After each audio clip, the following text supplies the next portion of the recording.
demands for an immediate ceasefire. We agree with the proposal that the fighting must end, but it has to be an agreement that leads to a long-term peace that removes the root causes of the crisis. In other words, yes, but no. He supports the idea, but qualifies it with numerous questions about what it would mean for Kursk, the front line, rearmament, all of which he says demands painstaking study. What about issues of control and verification? How can it and will it be guaranteed that nothing like this will happen? How will controls be organised? The problem is that this does not sound like the immediate interim ceasefire agreed by US and Ukrainian negotiators in Saudi Arabia earlier this week. President Zelensky said Mr. Putin's response was predictable and manipulative, setting preconditions to delay a ceasefire as long as possible. He is actually preparing a refusal as of now.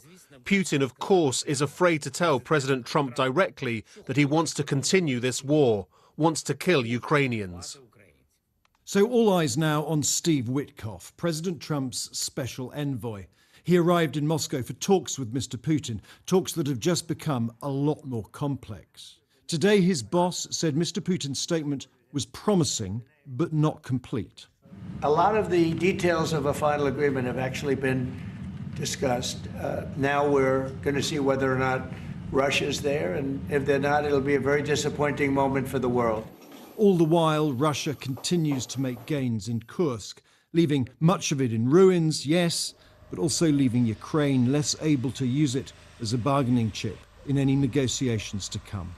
James Landau, BBC News, Kiev. Well, Sarah Smith's live at the White House for us tonight. Suggestions tonight, Sarah, from Washington, that Mr. Putin's less than fulsome support for the ceasefire deal could have consequences, adverse consequences for Moscow. Yeah, absolutely, because I think if Vladimir Putin is playing for time by asking for all these clarifications before he'll agree to a ceasefire, he may very quickly start testing Donald Trump's patience.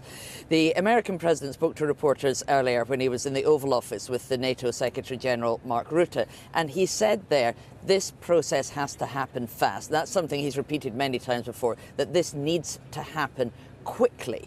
And as a result, he was, sounding relatively optimistic about what's been going on so far. He said he was getting good signals from Moscow and that he himself would love to talk to Vladimir Putin or meet him. But I think there was a clear warning there as well when he said it would be very disappointing if Russia wouldn't agree to this plan. Because remember, up until now, Mr. Trump has sounded incredibly sympathetic towards what Russia's demands would be in a peace deal. And in fact, today he even referenced discussions that had been going on about what pieces of land Ukraine may be forced to give up. But if Vladimir Putin will not agree to this 30-day ceasefire and do so relatively soon, he might speedily find that Donald Trump takes a rather less favourable approach. All right, Sarah, thank you. Sarah Smith, our North America editor there at the White House. Well, Ukraine has lost around 20% of its land to Russia since the war began, and many thousands of troops have died. Jonathan Beale has been to eastern Ukraine to talk to some of those on the front line. There may be talk of a ceasefire, but here in eastern Ukraine, it's in a parallel universe. It's still wave after wave of wounded soldiers.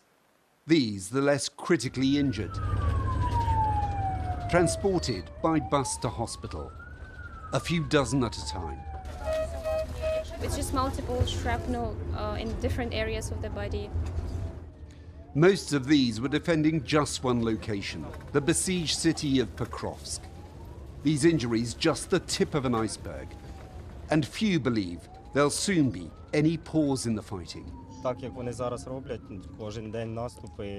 They storm our positions every day. Pretty much every day. I doubt there will be a truce. I've already lost a lot of my friends. I would like to believe that all will be good. But you can't trust Russia. Never.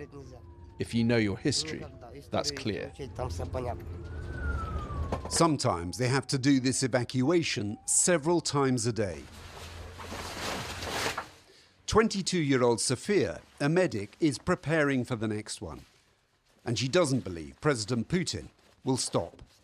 I mean, if they wanted peace, they would have stopped this war. The person cannot change like overnight. Oh, I want peace now. I will, wake up and I want peace. I'm a peaceful person today. It doesn't change like that.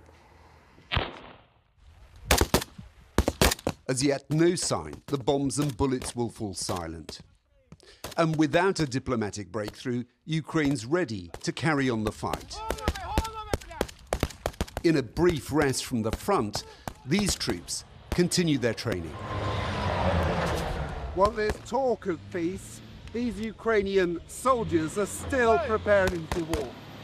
In a few days' time, after this training, they'll be back on the front line. And here, there is deep skepticism that the fighting will end. One hope for